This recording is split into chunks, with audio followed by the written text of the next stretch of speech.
All right, CJ, welcome to out of Chicago. So, Thank you. How are you liking the show so far? So far, it's been really good. A lot of fun. A lot of people. A lot of people asking questions. It's kind of been interesting having people come up and, hey, I know who you are, and I'm like, I don't know who you are. That is always interesting when people are like, hey, I all know, and you're like, what? You know me? Where? What? Yeah, like, exactly. There's people following you that you don't know about Especially people that aren't in Illinois or Wisconsin. You know, being from Milwaukee, and you think everybody just people in Milwaukee know you, and all of a sudden someone from Washington comes up, hey, I've seen your stuff before. Awesome. You have? Yeah. Yeah, it's definitely pretty cool. So, so you're talking today. What was your topic that you were chatting about? Today was studio and location lighting with 1 to 4 strobes. Just kind of high-level stuff, telling people how I light up some of my scenes and that. Just kind of keeping it high level, not going into the nitty-gritty of why you do this, but just kind of explaining some of the modifiers and some of the setups I use. Awesome, awesome.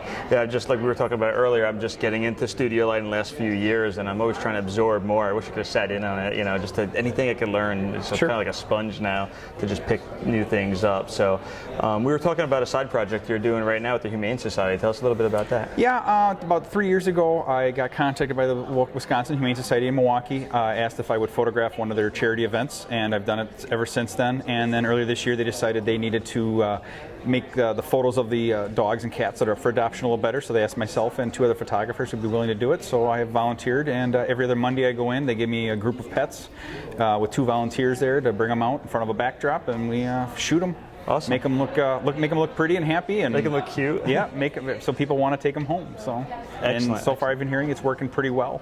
It has to step up the game, Right. You know. Again, if you have a dingy Instagram photo of it or something, you know, people aren't going to really appreciate it. But you get the, dog or cat or animal looking cute. It's like, wow, I want that. You know. Right. Yeah, trying to catch them in a funny move. Marketing. Yes, it is. It just comes down to the same thing. Whether you're giving it away for free or you're buying it, it's still marketing. Right. And I like being able to do it. I have all the pets I have. All my dogs are rescue, so it's kind of nice to kind of give back. Yeah, our dogs rescue too, and it's great. They kind of, give them a home and everything. Yep. So. Right.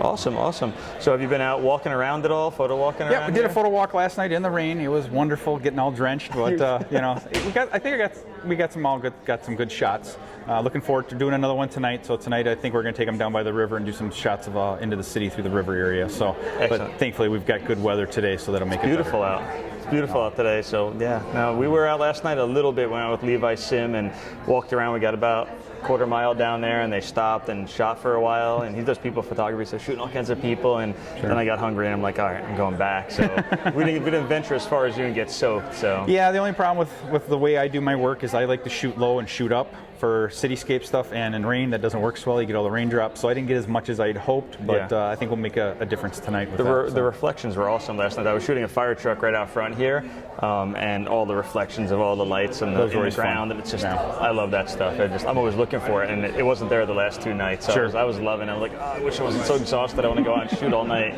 Right.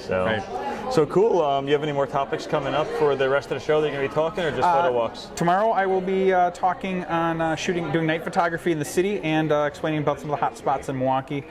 Chris is actually be bringing a group up to Milwaukee in October, so this is kind of a prelude to that, kind of telling people. Seriously, it's going to be awesome. It's going to be really cool. Thanks, CJ, for doing it. No problem.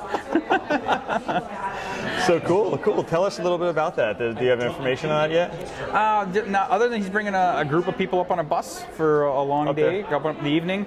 I got to sit down with one of their planners, Wendy, and we're going to sit down and figure out where we're going to go around and find some of the hot spots in Milwaukee. Maybe show them some of the places that people don't usually go to, and see what we can find. Awesome. It's a small city, but we got some good stuff up there. Very cool. So in light of other new people finding you and seeing you at the next show, how do they find out more about you and your work and your projects? You can find me on my personal website, which is cjschmit.com. Make sure you spell Schmit correctly, S-C-H-M-I-T. You can also find me on Facebook, CJ Schmit Photography, and then my studio work is Dragon Spit Studios.